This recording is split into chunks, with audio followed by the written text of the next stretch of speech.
Sir ଆପଣଙ୍କର ପରିଚୟ? नमस्कार, जय भीम। मो ना हूँ सदानंद पराशे। मु जड़े सोशल एक्टिविस्ट आंबेडकरवादी। आज आपण मते कंधमाल अगुआ कथा को कहवा निमंते निमंत्रण करिसंती। आज जो उद्देश्य नहीं आपण माने आछंती से न्यूज को आपण माने आगो को बढ़ाया जो सत्साहस देते से आपण चैनल को बहुत बहुत धन्यवाद दूची। ସାର୍ ଆଜି ଆପଣଙ୍କୁ ଆମର ସ୍ୱତନ୍ତ୍ର ପ୍ରେସ୍ ମିଟ୍ କେଉଁ ଉଦ୍ଦେଶ୍ୟରେ କରିବାର ଚାହୁଁଛନ୍ତି? देखो आपण माने देखिथिबे सुनिथिबे कि किछि दिन हबो सोशल मीडिया रे घुरी बोलुछि कंधमाल जिला फुलबाणी रो पेंजी साहिर रेहान बेहरा मृत्यु घटना।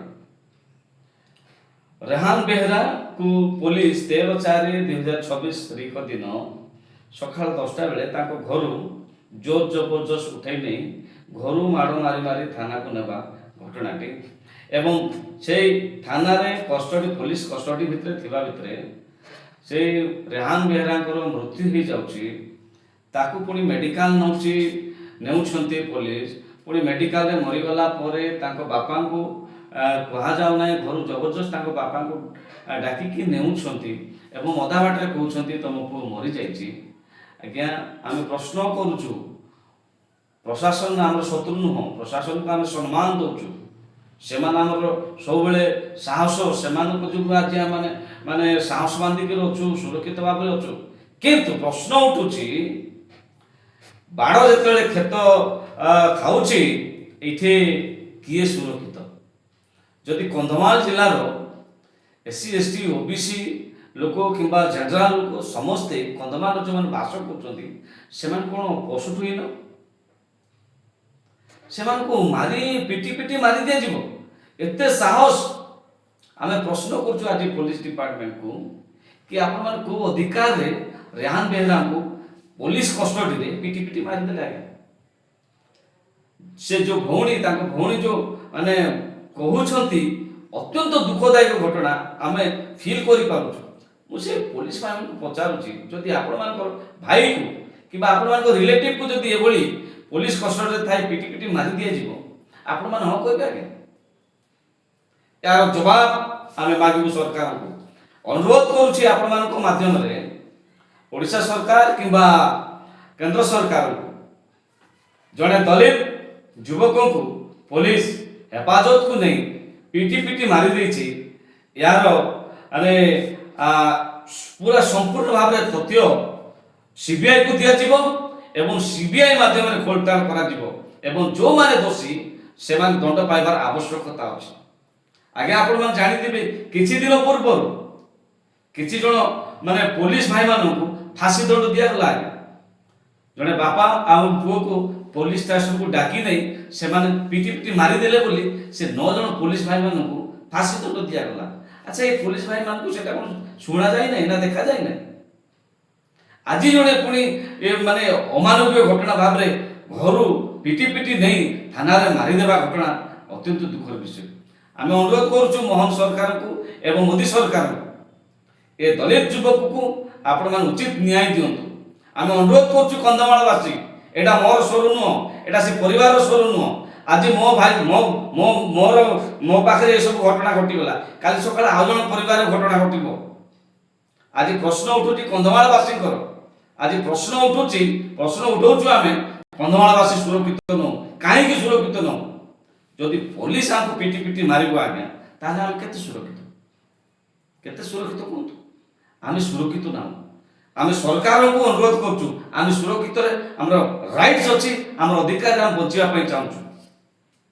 कौन सी संवैधानिक अधिकार नहीं पुलिस पिटिबा कौन सी संवैधानिक अधिकार नहीं पिटी पिटी मारी देबा आपण को साहस रे मार देले आमे सहज छाड़ीबु नाही। मु अनुरोध करूची भीम आर्मी कंधमाल को मु अनुरोध करूची बामसेट कंधमाल को मु अनुरोध करूची जो मानवी दलित पाई एससी एसटी ओबीसी माइनॉरिटी पाई काम करछंती से संगठन मानू ସେ ସଂଗଠନ ମାନେ ଆସନ୍ତୁ ଭାଇଙ୍କୁ ନ୍ୟାୟ ଦେବା ପାଇଁ ସେ ପରିବାରକୁ ନ୍ୟାୟ ଦେବା ପାଇଁ ଆଗକୁ ମୁଁ ଧନ୍ୟବାଦ ଦେବି। କିଛି ଦିନ ପୂର୍ବରୁ ପ୍ରେସ୍ ମିଟ୍ କରିଥିଲେ ଫୁଲବାଣୀର ଜାଗ୍ରତ ମିଳିତ ମଞ୍ଚ ଆଉ ଏଭଳି ସ୍ୱର ସମସ୍ତେ ଉଠେଇବାର ଆବଶ୍ୟକତା ଅଛି। କାଲି ସକାଳେ କାଲି ସେ ଭାଇଙ୍କର ହେଲା ପରଦିନ ମୋତେ ହବ ଆଜ୍ଞା ଆମକୁ କେହି ମାନିବେ ନାହିଁ। ଆମେ କ'ଣ କୁକୁର ମାଙ୍କଡ଼ ଆମକୁ ତ ପିଟି ପିଟି ମାରିଦେବ? ଆମେ ବରଦାସ୍ତ କରିବୁ ନାହିଁ। ଆଗାମୀ ଦିନରେ ଆମେ ସରକାରଙ୍କ ସାହାରା ନେବୁ। ଆମେ କଲେକ୍ଟର ସାର୍ଙ୍କୁ ଭେଟିବୁ, ଏସ୍ପି ସାର୍ଙ୍କୁ ଭେଟିବୁ, ଦରକାର ପଡ଼ିଲେ ମୁଖ୍ୟମନ୍ତ୍ରୀଙ୍କୁ ଭେଟିବୁ, ଦରକାର ପଡ଼ିଲେ ସୁପ୍ରିମକୋର୍ଟ ପର୍ଯ୍ୟନ୍ତ ଯିବୁ, କିନ୍ତୁ ଆମେ ଛାଡ଼ିବୁ ନାହିଁ।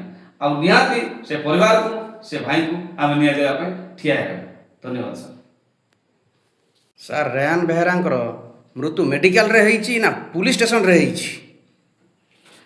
ସାର୍ ଦେଖନ୍ତୁ ତାଙ୍କ ପରିବାର ଯାହା କହୁଛନ୍ତି କି ରେହାନ ବେହେରା କୁ ମେଡ଼ିକାଲରେ ରଖାଯାଇଥିଲା ଏବଂ ଭୋଇ ସାର୍ ଏବଂ ସାହୁ ସାର୍ ରେହାନ ବେହେରାଙ୍କ ବାପାଙ୍କୁ ଜୋର ଜବରଦସ୍ତ ଘରୁ ଉଠେଇ ନେଇକି ତାଙ୍କ ବାଟରେ କହିଲେ ଯେ ତୁମ ପୁଅ ମରିଯାଇଛି। ତ ଏଥିରେ ଆମେ କେମିତି ଜାଣିବୁ ଯେ ରେହାନ ବେହେରା ଜେଲ୍ ଭିତରେ ମରିଛି ନା ପୁଲିସ୍ ଷ୍ଟେସନରେ ମରିଛି ନା ମେଡ଼ିକାଲରେ ମରିଛି? ଏଇଟା ବି ପ୍ରଶ୍ନ ଉଠୁଛି। ଆଚ୍ଛା, ତାଙ୍କ ପରିବାର ଲୋକେ ସବୁ ମରିଥିବାଟା କେଉଁଠି ଦେଖିଛନ୍ତି? ମେଡ଼ିକାଲରେ ଦେଖିଛନ୍ତି ସାର୍। ମେଡ଼ିକାଲରେ ଦେଖିଛନ୍ତି। ଆଜ୍ଞା। ହେଲେ ପୁଲିସ୍ ମାରିକି ମାନେ ମରେଇ ଦେଇଛନ୍ତି ବାଡ଼ାପିଟା କରିକି ନା ଏମିତି ନର୍ମାଲ କ'ଣ ହେଇକି ମରିଛି ବୋଲି ତାଙ୍କ ଘର ଲୋକ କହୁଛନ୍ତି? ସାର୍ ଦେଖନ୍ତୁ ସେ ଭଉଣୀ ଜଣକୁ ଯେଉଁ ଆମେ ତାଙ୍କୁ ଶୁଣିବାକୁ ପାଇଲୁ ଜାଣିବାକୁ ପାଇଛୁ କି ସେ ଭାଇ ଗୋଟେ ଛୋଟ ବେଗ୍ଟେ ଧରିକି ଆସିଥିଲେ। ସେ ବେଗ୍ ଭିତରେ କିଛି ଧଳା ଧଳା ଜିନିଷ ଥିଲା। ସେ ଧଳା ଧଳା ଜିନିଷ କ'ଣ ଆମେ ଜାଣିନୁ। ଧଳା ଧଳା ଜିନିଷ ମାନେ ଆମେ ସେଇଟା ବ୍ରାଉନ୍ ସୁଗର କିମ୍ବା ଚରସ କିମ୍ବା କ'ଣ ହେଇଥାଇପାରେ। ସେଇଟା ପୁଣି ସେ ବେଗ୍ଟା ପୁଣି ଜଣେ ପୋଲିସ ଭାଇଙ୍କର ପୁଅଙ୍କର ସେ ପୋଲିସ ଭାଇଙ୍କ ପୁଅଠୁ ସେଇଟା ଆଣିଥିଲେ। ହେଲେ ସେ ପୋଲିସ ଡିପାର୍ଟମେଣ୍ଟ ବୋଧେ ଏଠି ଗଞ୍ଜେଇ ବେପାର କରୁଛନ୍ତି, ଏଠି ଚରସ ବେପାର କରୁଛନ୍ତି, ଏଠି ଡ୍ରଗ୍ସ ବେପାର କରୁଛନ୍ତି ଆଉ ସାଧାରଣ ଜନତାକୁ ଏମିତି ପିଟି ପିଟି ମାରି ଦେଉଛନ୍ତି, ତାଙ୍କ ଉପରେ ଦୋଷ ଢାଳି ଦେଉଛନ୍ତି ସାର୍। ଆଉ ସେ ଭାଇ ଯେତେବେଳେ 13 ତାରିଖ ଦିନ ତାଙ୍କୁ ଘରୁ ନେଲେ ସେ ଭଉଣୀ କହୁଛନ୍ତି କି ତାଙ୍କୁ ପିଟି ପିଟି ନେଲେ। ସେ ଭଉଣୀ ନିଜେ ସାକ୍ଷୀ ଅଛନ୍ତି, ସେ ନିଜେ ଚକ୍ଷୁରେ ଦେଖିଛନ୍ତି। ଆଉ କ'ଣ ପ୍ରମାଣ ଦେବାର?